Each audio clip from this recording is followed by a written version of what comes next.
The lawyer's voice cracked as he read the final clause. And to Emma Chan, daughter of my housekeeper Ming Chan, I leave my entire estate.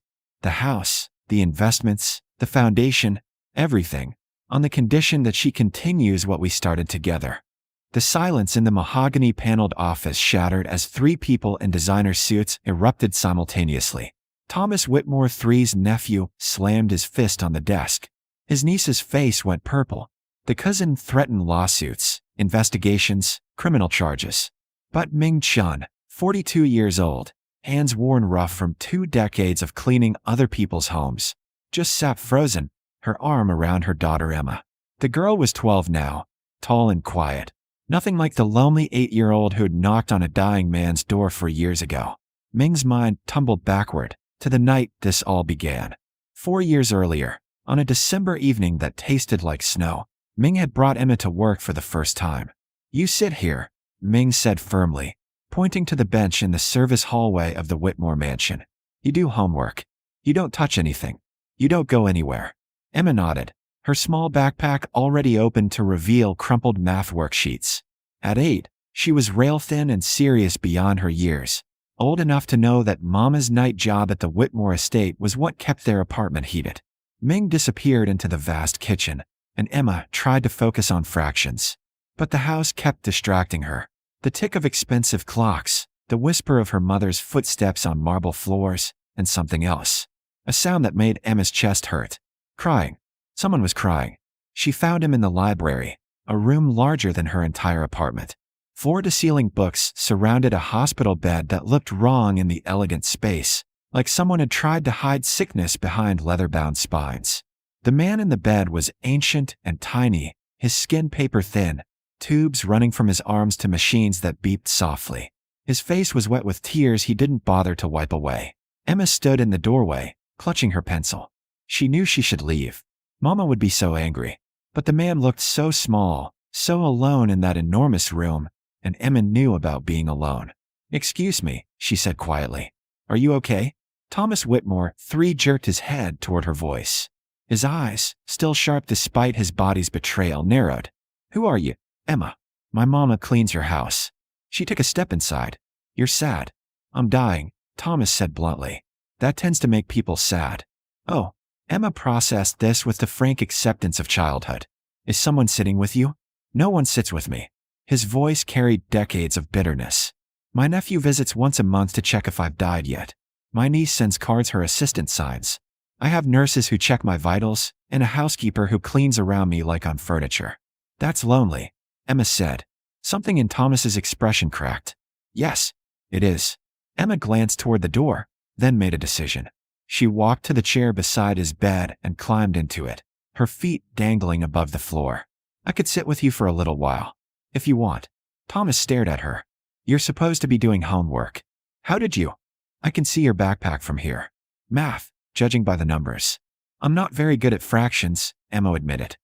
"Neither was I, at your age." Thomas shifted slightly, wincing. "What's troubling you?" Emma showed him the worksheet. For the next 20 minutes, he explained fractions using the books on his shelves. If you have 8 books and take away 2, what fraction remains? His teaching was precise and patient, nothing like her overwhelmed teacher managing 30 students. When Ming's footsteps approached, Emma jumped up. "I have to go. Mama doesn't know I left the hallway." "Wait." Thomas's voice stopped her. "What's her name again?" "Emma Chan." "Emma Chan." He tested the syllables. Would you come back?" "Tomorrow night." Emma bit her lip. "Mama works here 3 times a week. Then 3 times a week." Something desperate crept into his tone. "I could help with homework. And perhaps you could sit. Just sit." Emma nodded. "Okay." She made it back to the hallway seconds before Ming emerged from the kitchen. Her mother never knew. The pattern continued for months. Emma would finish her homework in the service hallway, wait until Ming was deep in cleaning routines, then slip into the library. Thomas helped her with math, reading, science, subjects he'd mastered at boarding schools Emma had never heard of. But mostly they just talked. Emma told him about her school, about the girls who made fun of her second-hand clothes, about missing her father who'd died when she was 5. Thomas told her about building his company from nothing, about marriage to a woman who loved his money more than him, about a son who'd died young, and left an empty space nothing could fill. Why don't your family visit more? Emma asked one night. Thomas's laugh was harsh. Because I was a terrible person, Emma. Built an empire, destroyed competitors, prioritized profit over people. My nephew and niece tolerate me because they're waiting for an inheritance. They don't love me. I'm not sure I gave them reason to. But you're teaching me fractions, Emma said seriously. Mean people don't do that. Perhaps I'm trying to balance the scales before I go. 6 months into their secret friendship, Ming discovered them. She'd come to tell Emma they were leaving early and found her daughter curled in the chair beside Thomas's bed, reading aloud from The Secret Garden, while the old man listened with closed eyes and a peaceful expression. Emma. Ming's voice could have shattered the windows. What are you doing? Emma jumped. Thomas's eyes flew open, and Ming stood in the doorway looking terrified. Not angry, Emma realized, but scared of losing this job they desperately needed. Mrs. Chun. Thomas's voice carried authority even from his deathbed. Your daughter has been keeping me company, with my explicit permission and encouragement. Mr. Whitmore, I am so sorry. She knows she's not supposed to bother. She's not bothering me. Thomas struggled to sit up straighter. She's the only honest thing in my life right now. Please don't punish her for my selfishness. Ming looked between them, her expression complicated. Emma, go to the hallway. When Emma reluctantly obeyed, Ming approached the bed. Sir, I need this job. We need this job. If you want her to stop coming, I understand, but please don't. I want to hire her, Thomas interrupted. Ming blinked. What? Officially? As my companion. $20 an hour for the time she's here with you. She does her homework, then spends time with me. Reads, talks, plays chess. I'm teaching her chess. That's too much money. Mrs. Chun, I'm worth $40 million. Trust me, it's not. His eyes held hers. Your daughter makes me feel human again. That's priceless. Ming's hands twisted together. Why? Because she sees me. Not my money, not my mistakes. Just me. Thomas's voice softened. I never had that. Even my own son. He stopped. I'm alone, Mrs. Chun. Dying alone. Emma makes the loneliness bearable. Ming was quiet for a long moment. Then, she finishes homework first. And you tell me if she's ever disrespectful. She's incapable of disrespect, Thomas said. But yes, I agree to your terms. Over the next 3 years, Emma became a fixture in Thomas's life. She grew from a shy 8-year-old into a thoughtful 11-year-old with strong opinions about books and an unexpected talent for chess. But more than that, she transformed Thomas. He started video calling into board meetings again, asking questions about company ethics that made executives squirm. He established a foundation for underprivileged students, Emma's idea, after she mentioned friends who couldn't afford school supplies. He reconciled with a former business partner he'd wronged decades ago. You're making me better, he told Emma one night. Making me want to be better. You were always good, Emma said. You just forgot. His nephew and niece noticed the changes with alarm. Suddenly, the dying uncle they'd written off was alert, engaged, and spending money on charitable causes instead of hoarding it for their inheritance. They began visiting more frequently, bringing gifts for Thomas, asking pointed questions about Emma and Ming. Thomas saw through it immediately. They're circling like vultures, he told his lawyer, a woman named Patricia who'd worked with him for 30 years. I want to change my will. Patricia reviewed the document he drafted, her eyebrows climbing. Thomas, they'll contest this. Let them try. His jaw set with old stubbornness. Everything to Emma, held in trust until she's 25, managed by her mother until then. The foundation continues under Ming's direction. The house becomes a community center. Your family will argue undue influence. A child influenced me? Thomas laughed. Yes. She influenced me to remember what matters. I'd like to see them argue that in court. Thomas Whitmore III died on a Tuesday night in March, with Ming holding one hand and Emma holding the other. He was 78 years old and, for the first time in decades, not alone. His last words were to Emma. You gave me something I'd lost. Thank you. Emma, now 12 and crying, whispered back. You gave me something too. A friend. The funeral was a circus. Distant relatives emerged from nowhere. The nephew and niece performed grief for cameras.